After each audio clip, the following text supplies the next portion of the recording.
They have oil, they have the asphalt, they have quite a lot of natural things coming from the earth. It's a very rich country.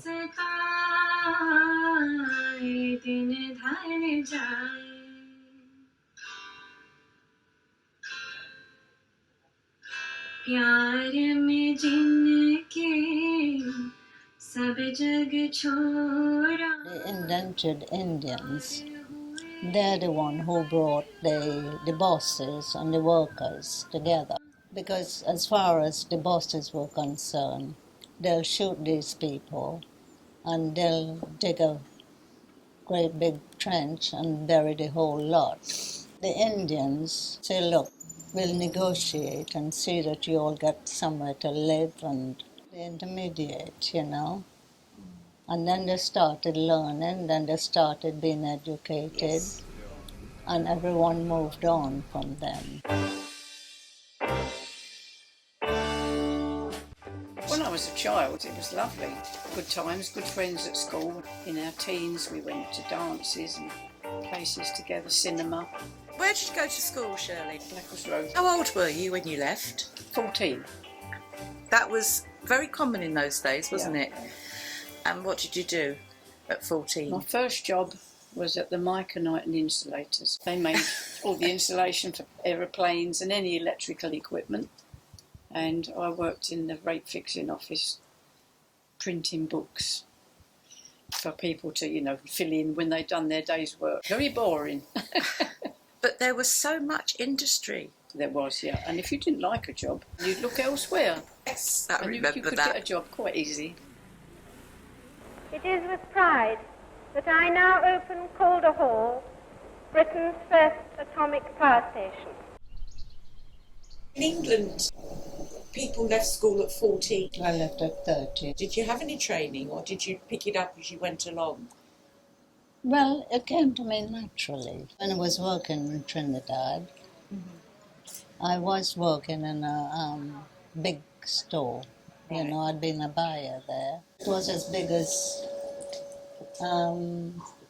probably Harrods, you know. At the time, that, you know, a lot of companies in England couldn't get enough people for staff, so they advertised in Irish papers and they would bring groups of men over to work.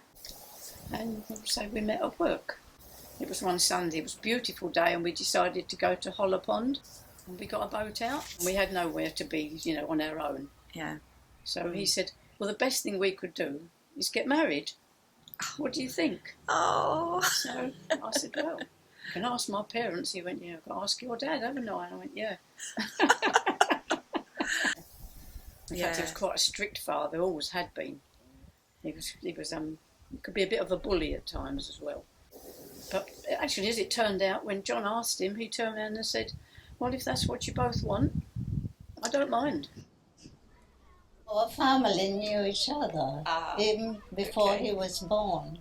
My mother used to give them milk because we had 25 milking cows. Right. And I used to help look after those. His grandmother loved me to bits. But his mother, she wanted to rule the roost. She just didn't want me as a daughter-in-law. In front of me, she'll say, oh, if he had married so-and-so, he would have been so well off, and things like that, you know. We don't think we realised at the time the problems that it was going to cause among his family. Because, I mean, his mother used to write to him regularly up until he said he was getting married. And then the next letter we got from that was from the local priest in Ireland, telling him all the terrible mistakes that he was making, and that, you know, he couldn't see that God would forgive him. And she was English and she was a Protestant. It just wasn't done. I said, so what are we going to do? Do you want to get married in the Catholic Church, or what do you want? So he said, well, put it this way, we'll ask my family how many of them are coming over to the wedding, and if a lot of them want to come, you all right, we get married in the Catholic Church? And I said, that's fine. I said, and if there's not many of them decide to come, then we get married at St Michael's. And when only one person said they would come, we just went ahead and booked St Michael's. My husband had been here It was just a couple of months beforehand. And he couldn't cook. Well, he told his parents, and his parents sent me over. Uh-huh. And it's on a luxury liner. And it took 2 weeks 2 weeks. instead of about 3 months. Oh. Well, don't forget he can't cook. I got the train and we went to Waterloo. Apart from it being dismal, we saw grass growing on roofs, which was unheard of. I did break down when I saw that. Well, we moved into a cafe because we couldn't get anywhere. So if you want a cup of tea or a cup of coffee, you have to buy it from them. Once we did find somewhere, and the lady saw my husband, and she liked him and all that. She said, yes, oh no, it would be yours. But bring your wife, let me see her. When I went, she said to him, I'm sorry, I can't. I don't know what the neighbours would say. We had 2 rooms in a place up Churchill in Rectory Road. Lovely big house up there, and this lady let all the upstairs divided of 2 rooms and a shared bathroom. It was adequate, with a nice big bedroom and then a kitchen diner. We were 3 floors up, and the kitchen was in the basement, and we can only have a bath once a week because we had to queue up. If you wanted to cook, for instance, you cook by gas, and you have to put money in the slot. And also it gets used up even before you arrive home.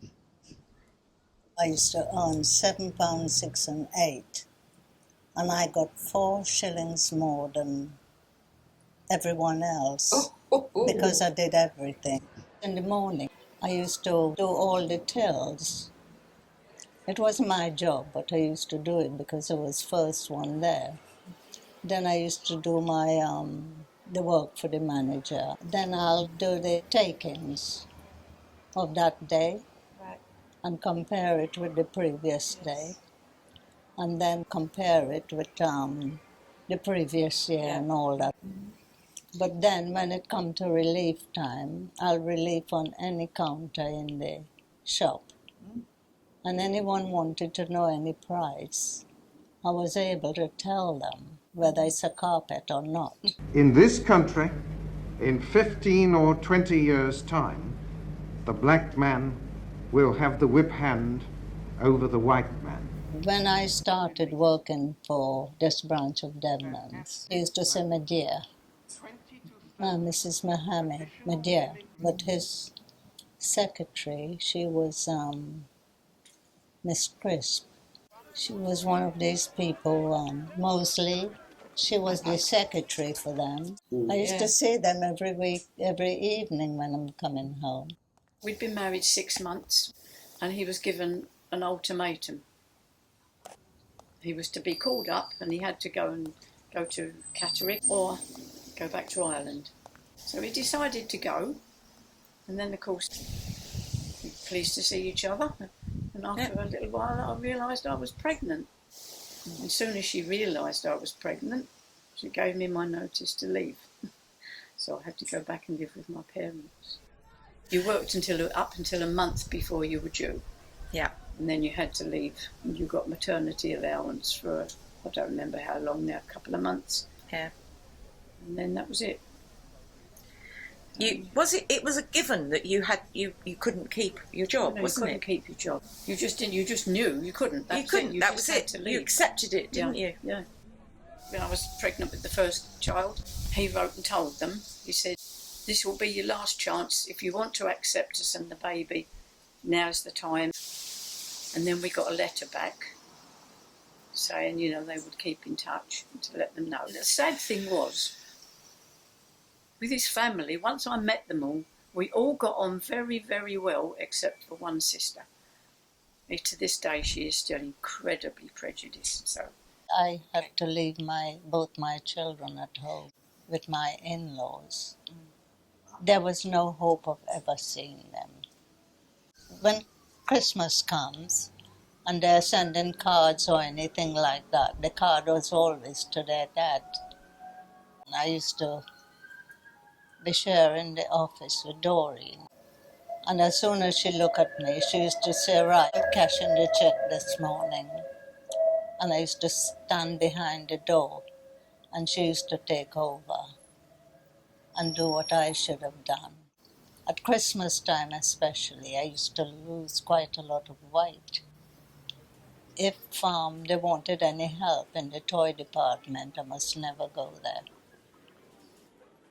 As soon as Sean went to school, I did evening work and I did homework at first for Britain's Toys, assembling motorbikes. And then when he went to school, during the school hours, I worked down at Britain's part-time and I painted soldiers. You painted soldiers? Yeah. And then when they were all much bigger, in their teens, I went to work at Britain's full-time and I was promoted to the accounts office. I worked there for 13 years in that office. Oh, and it wow. was lovely. Really nice atmosphere. A lot of people at the time, in around the late 70s, 80s, people were being made redundant, firms were closing down, they're being bought out. First happened to my husband, they told him, within a few months he would be made redundant. Yep. And then I went to work about 4 weeks later and Britain said they'd sold out to petite typewriters and we would all be made redundant. Yeah. So we said, well, we're both redundant, we're going to have to think, we can't afford to keep the payments up on the house, because by this time we were buying Lowther Road. It was when they offered, when the council offered properties for sale. About 28,000, I think. Okay. I think that's what we bought it at. Yeah. Because we'd lived in there a long time. Yes, of course. We sold it for, I think it was 76 grand. So you... And that's what we paid for our restaurant, believe it or not. In Ireland? In Ireland, yes. In where? In Cortown Harbour. Things were looking up in Ireland. They certainly were. The Celtic Tiger was at its best. They were building property after property because people from Dublin would rent the places and come down there during the summer. I worked at Bushbo Cullen after Debenhams. Right. They make perfumery, chemicals, and everything really. So then you went to Soho. At the bank, I was on Oxford Street in the city. You learned more there than you learn elsewhere, and you see more there than you do elsewhere. It's J&A Beer, John and Arthur Beer. They make and restore violins. I think I enjoyed all of them because I still keep in touch with everyone, and we're still like a great big family. Soho is still more or less as it used to be, rather than what it is now. It's changed quite a lot, but it doesn't get for normal people. It's for tourists. It's no longer homely. Beforehand, it is from home to home. Now it isn't. Not even in the market street. Lucky enough, I'd got very friendly with one of my neighbours, a lovely lady, and she used to tell me all the different things, all the potholes that I was likely to find, because she was Protestant and her husband was Catholic. We used to do things for the priest in the Catholic church. I used to make his altar cloths and she used to do all his flowers. And then we used to go down to the Protestant church and do exactly the same thing for them in there. I didn't know when we moved in, but when the local clergy came to the restaurant, you didn't charge them. And I was talking about what I said, you can't charge them the full. She said, no, you don't charge them anything. No, she said, for God's sake, don't do that. Don't ask for money. No, don't ask for money, no. So, of course, within a week, the local priest arrived, and that was fine. By then I knew the rules, so I didn't charge him, but he was a lovely man. Same thing couldn't be said for the local Protestant man when he came in about a week later after that. Oh, I didn't charge him, no. No, I thought you can't do it for one and not the other. So you had to get in with the community, because if you didn't, you weren't going to do any business. You had to be one of the crowd. Don't forget, I'm Hindu, my husband is Muslim. Ah, okay. So, we get along very well, but there's the odd few. a lot of people didn't intermarry, but then they never practice anything, to hurt anyone. No. My real father, he's Presbyterian. My father who brought me up, he's in Hindu, but they don't practice religion. They say your heart will know. When you go into a place, your heart will tell you whether you feel comfortable there or you want to run a mile from there. Sometimes you get the odd thing, but that is from, like, people who have a grudge against you. You probably may not feed them often enough or look after them well enough. They'll be staying at your place. And then if someone is there, they'll say, did you know she's a damn Hindu? When the local priest decided he would like our company on a journey to Northern Ireland with him, I think it was somebody's investiture, and when we sat down for the meal, they all appreciated we were both Protestant, and everybody else, we had the normal meal like everybody else to start with until the dessert came up, and they all got pavlova, and they told us they had something special for us, and they came out with 2 orange jellies. Oh. There's some way they would let you know that, you weren't actually one of us. That's right. So, Yep. nothing you could do about it, just grin and bear it. We were on a coach at one stage with the local priest again. He was taking a party of us to the north again. And when we got to the border and the British soldiers get on and they walk down the bus with their rifles, and you just feel so uncomfortable. And I thought, please don't talk to me. And then he came up to me and he said, where are you going? And I told him. Because as soon as I spoke, he said, why are you here? I said, because I'm a friend. That was most uncomfortable. He was me. He was one of us. And he was treating me like I was wrong. The trouble was, people always acted in England as if the Irish were wrong for wanting their country back. And I'm sorry, I could never see that. We took it off of them. True. So we did it in India as well. Yeah, did it everywhere. Well, yeah. So I could understand them not liking it. Not saying they went about it in a nice way, but neither did we. So then you came back. Yeah. You resettled in Walthamstow. Yes. Why? Well, because my husband died. And obviously I was on my own over there. I had good friends, but there's no substitute for your family. And all my children lived in England. I lost another daughter over here, but I've still got 2 here, so I'm happy in that respect. So we plod along. To bring it up to date, you're now in South Woodford. Yeah. You've got your grandchildren. Yeah. Any greats coming Yes, up? I've got 5 great-grands. 5 great-grands? They are wonderful. Gosh. They're gymnastic, all of them. Can I ask you, Shirley, you never wanted to go back? No. You're happy? No, yes. Okay. Because once, if I'm here at home and I close the door, that's it. It's the front door. Whereas if you're living there, your life is never your own. What, Shirley, was the biggest obstacle that you had to overcome with your accommodation? The landlady herself, more than anything else, she used to check up on everything. Yeah. She'd wait till you go to work and then she'd get her key and she'd open the flat and check everything. And when you came home, she'd say, I don't think you've washed the floor for a few days. Really? Yes.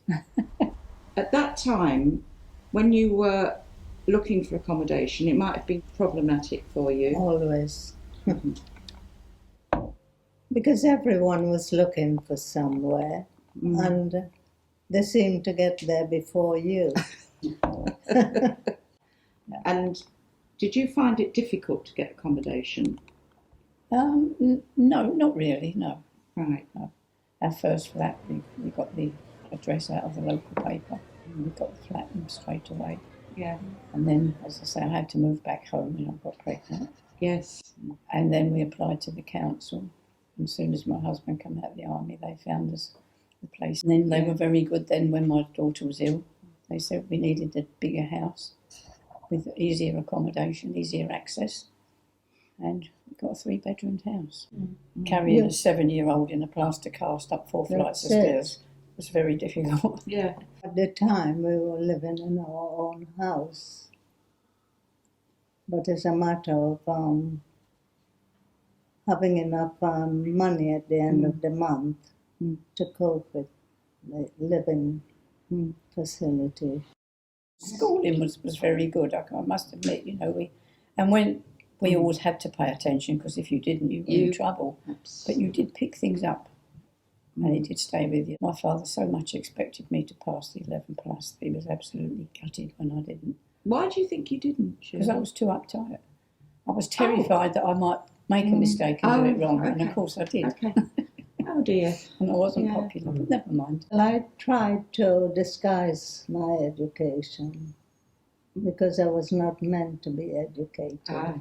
When I came and I was learning quickly, I don't think it was approved. So I was kept down. It's a matter of me accepting it, and I can't because I didn't want to stoop lower.